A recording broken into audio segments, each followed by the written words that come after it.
Hello friends, welcome my H medicine channel.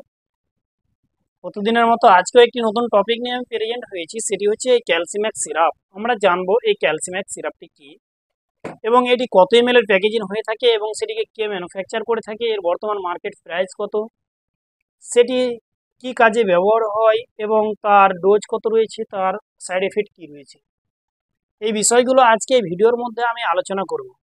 তার আগে আপনাদের কাছে রিকোয়েস্ট, আপনারা ভিডিওটিকে স্কিপ না করে সম্পূর্ণভাবে দেখবেন।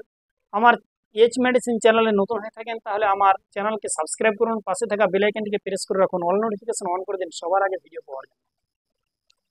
তাহলে আমরা জানবো ক্যালসিয়াম সিরাপটি কি এবং তার কাজ কি। এটি মূলত একটি ক্যালসিয়াম সিরাপ এবং এর কাজ হচ্ছে হাড়কে শক্ত রাখা। তাহলে আসুন আমরা জানবো যে এই ক্যালসিয়াম সিরাপটিকে কে ম্যানুফ্যাকচার করে থাকে। এটিকে ম্যানুফ্যাকচার করে থাকে মায়া ফার্মাসিউটিক্যাল কোম্পানি। এর বর্তমান মার্কেট প্রাইস হচ্ছে 171 টাকা। এটিকে আপনারা যে কোনো মেডিকেল স্টোরে পেয়ে যাবেন। তারপরে আমরা জানবো যে এই ক্যালসিয়াম সিরাপ এটি কত এমএল এর প্যাকেজিং হয়ে থাকে। এটি 200 ml এর প্যাকেজিং হয়ে থাকে।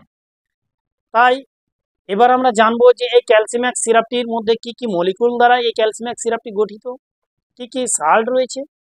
এর মধ্যে বেশ 4টি মলিকুল রয়েছে, যেমন 1 নম্বর ক্যালসিয়াম, 2য় নম্বর ম্যাগনেসিয়াম, 3য় নম্বর জিঙ্ক, 4র্থ নম্বর ভিটামিন D3। তাহলে আমাদেরকে জানতে হবে যে ক্যালসিয়ামের কাজ কি, ম্যাগনেসিয়ামের কাজ কি, জিঙ্কের কাজ কি, ভিটামিন D3-র কাজ কি। ক্যালসিয়ামের কাজ হচ্ছে যে আপনার হাড়কে শক্ত রাখা। ম্যাগনেসিয়ামের কাজ হচ্ছে যে ক্যালসিয়াম তৈরি করতে যেই সমস্ত জিনিসের প্রয়োজন সেটিকে মেনটেন করা। এবং জিঙ্কের কাজ হচ্ছে তার মধ্যে এনার্জি ইমিউনিটি ক্ষমতাকে বাড়িয়ে দেওয়া। ভিটামিন D3-র কাজ হচ্ছে এই সমস্ত জিনিসগুলোকে অ্যাডজাস্ট করে সেটিকে ভিটামিন D-এ রূপান্তরিত করা।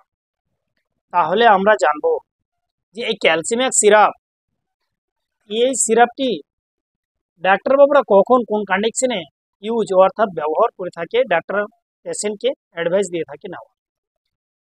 আপনার শৈশব বাচ্চা থেকে অ্যাডাল্ট অর্থাৎ প্রাপ্তবয়স্ক পর্যন্ত শিশু নারী উভয় খেতে পারে।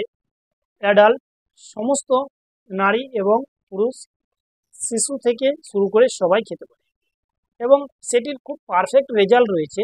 সেটি খুব ভালো একটি প্রোডাক্ট। তাহলে আমরা জানবো যে এই ক্যালসিয়াম সিরাপ ওই সময় ডাক্তারবাবুরা অ্যাডভাইস দিয়ে থাকে।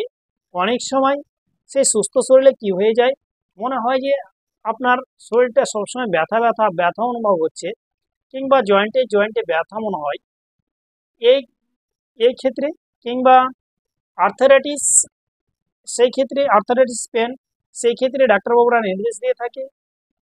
অনেক সময় অ্যাক্সিডেন্ট হয়ে যায় কিংবা ফ্র্যাকচারিং হয়ে যায় হাড়, তারপরে খাওয়ার নির্দেশ দিয়ে থাকে। এই সমস্ত ক্ষেত্রে ডাক্তারবাবুরা সেইগুলোকে নির্দেশ দিয়ে থাকে। অনেক সময় শরীরকে ফিট রাখার ক্ষেত্রেও ডাক্তারবাবুরা এই নির্দেশ দিয়ে থাকে। তাহলে এবার আমরা জানবো যে এই সিরাপের ডোজটা কি রয়েছে। এর ডোজ হচ্ছে অ্যাডাল্টের জন্য 10 ml করে দিনে 2 বার, সকালে রাত্রে খাওয়ার পরে সেটিকে নিতে হয়। তারপরে আমরা জানবো যে এই ক্যালসিয়াম সিরাপ খাওয়ার পরে কোনো কি সাইড ইফেক্ট রয়েছে, যেমন পেট খারাপ হতে পারে, অর্থাৎ পাতলা পায়খানা হতে পারে, পেটে ব্যথা হতে পারে, কিংবা হজমের সমস্যা হতে পারে, কিংবা পেট ভারী থাকতে পারে, কিংবা পাতলা পায়খানা হতে পারে। এই সমস্ত সাইড ইফেক্টগুলো দেখা দিতে পারে।